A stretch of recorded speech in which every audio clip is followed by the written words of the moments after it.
और पहले चरण की 102 सीटों के लिए मतदान हो गया है और अब बीजेपी और विपक्ष दल अपनी अपनी जीत के बड़े दावे कर रही है। एक तरफ पीएम मोदी कह रहे हैं कि जनता ने विपक्ष के गठबंधन को पूरी तरह से नकार दिया है, तो वहीं विपक्ष के नेता इसे बीजेपी के लिए पहला फ्लॉप शो बता रहे हैं। तो तस्वीरें लगातार एक हम आपको दिखा रहे हैं। किस तरह से आप देखिए कि पहले चरण की वोटिंग के बाद आरोप प्रत्यारोप का दौर जारी है। एक तरफ विपक्ष प्रहार कर रहा है तो दूसरी ओर पीएम मोदी भी कोई मौका नहीं चूकते नजर आ रहे हैं और ये देखना होगा कि जनता इस बार किसे चुनती है, क्योंकि एनडीए लगातार ये कह रही है कि अब की बार 400 पार, तो वहीं लगातार विपक्ष ये कह रहा है कि इस बार सूपड़ा साफ किया जाएगा और जनता उसी को चुनेगी जो उनके लिए काम करेगा। 19 अप्रैल 102 सीटों पर 63% वोटिंग। 26 अप्रैल 89 सीटों पर मतदान। लोकसभा चुनाव के पहले चरण के तहत 19 अप्रैल यानी कल 102 सीटों पर वोटिंग हुई और चुनाव आयोग के मुताबिक 21 राज्यों और केंद्र शासित प्रदेशों की 102 सीटों पर 63% मतदान हुआ है। अगर 2019 में हुए मतदान के पहले चरण से तुलना की जाए तो इस बार पहले फेज में कम वोटिंग हुई है, लेकिन इसके बाद भी बीजेपी समेत तमाम दल अपनी अपनी जीत के बड़े दावे कर रहे हैं। प्रधानमंत्री नरेंद्र मोदी ने पहले फेज में मतदान करने वाले मतदाताओं का शुक्रिया करते हुए सोशल मीडिया पर लिखा, मतदान की बेहतरीन प्रतिक्रिया मिल रही है। ये साफ है कि पूरे भारत में लोग रिकॉर्ड संख्या में एनडीए को वोट दे रहे हैं। मतदान के बाद अलग अलग लोगों ने बूथ लेवल तक का जो एनालिसिस किया और जो जानकारियां मिल रही है उसे विश्वास पक्का हो रहा है कि पहले चरण में एनडीए के पक्ष में एक तरफा मतदान हुआ है। नांदेड़ में आज एक जनसभा को संबोधित करते हुए पीएम मोदी ने लोगों से भारी मतदान करने की अपील की, साथ ही विपक्ष पर बड़ा हमला बोला। पीएम मोदी ने कहा कि पहले चरण में लोगों ने विपक्षी गठबंधन को नकार दिया है। वोटर भी देख रहे हैं कि कैसे इंडी अलायंस के लोग अपने स्वार्थ में, अपने भ्रष्टाचार को बचाने के लिए एक साथ आए हैं और इसलिए खबरें यही है कि पहले चरण में वोटर्स ने इंडी अलायंस को पूरी तरह नकार दिया है। क्या ऐसे लोगों पर भरोसा कर? इसके साथ ही पीएम मोदी ने कांग्रेस नेता राहुल गांधी पर भी बड़ा हमला बोला है। पीएम मोदी ने राहुल गांधी पर हमला बोलते हुए कहा कि वायनाड में राहुल गांधी की सीट संकट में है। कांग्रेस के जो शाहजादे हैं उन्हें भी वायनाड में संकट दिख रहा है। शाहजादे और उनकी टोली 26 अप्रैल को वायनाड में वोटिंग का इंतजार कर रही है। जैसे ही 26 को वायनाड में वोटिंग पूरा हो जाएगा, ये शाहजादे के लिए एक और सुरक्षित सीट घोषित कर देंगे और कहीं और से फिर से लड़ाना पड़ेगा उनको। तो वहीं दूसरी तरफ विपक्ष के नेता कह रहे हैं कि पहले चरण के रण में इंडिया गठबंधन के लोगों ने बाजी मारी है। अखिलेश यादव ने चरण के मतदान को बीजेपी के लिए पहला फ्लॉप शो बताया है। तो वहीं यूपी के सीएम योगी आदित्यनाथ ने कहा कि पहले चरण में जनता ने विपक्ष को नकार दिया है। अब तक के जो रुझान है वह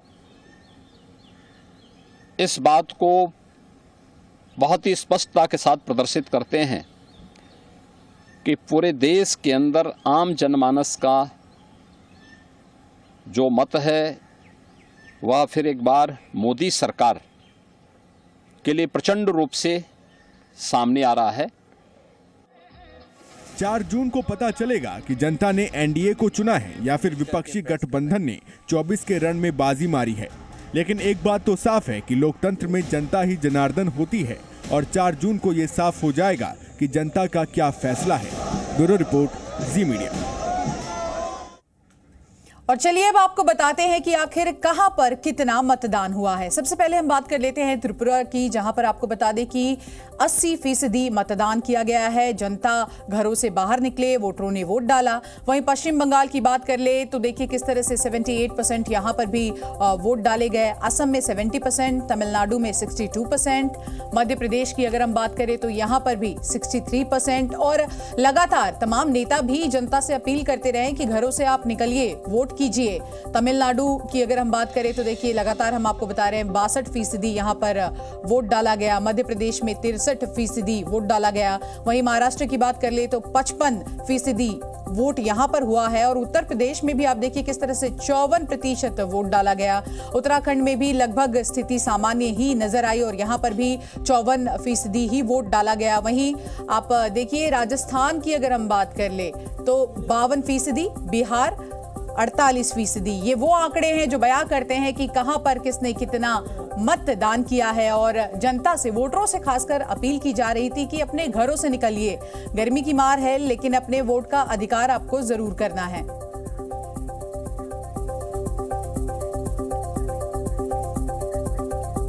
और चलिए सीधे आपको लेके चलते हैं महाराष्ट्र के परभणी, जहां पर पीएम मोदी जनता को संबोधित कर रहे हैं। सबका विकास के मंत्र पर काम करती है। कोई भी जाति हो, कोई भी पंथ हो, हमारी सरकार सबके लिए काम करती है।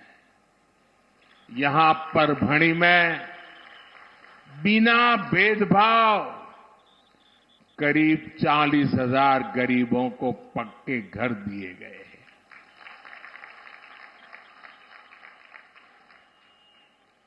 और मैं आपको एक काम बताता हूं, करोगे? पक्का करोगे? देखिए, ये जो जिनको घर मिले है कौन? या तो ओबीसी समाज के लोग हैं, या तो दलित समाज के लोग हैं, या तो आदिवासी समाज के लोग हैं। यही लोग थे वो वंचित रह गए थे।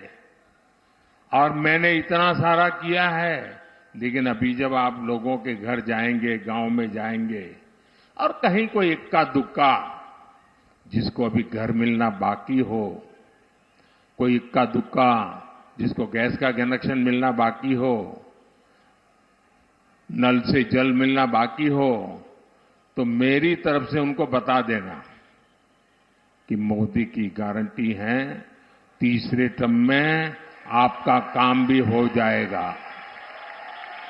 ये बताओगे? मेरी तरफ से गारंटी दोगे? आप ही मेरी गारंटी हो, करोगे ना? मेरे लिए तो आप ही मोदी हो, तो घर घर जाके बताओगे ना? देखिए, आज परभणी के 12 लाख से ज्यादा गरीबों को बिना भेदभाव मुफ्त राशन मिल रहा है, ताकि गरीब के घर का चूल्हा जलता रहे, बच्चे भूखे पेट सो न जाएं, मां की आंख से आंसू न बहे।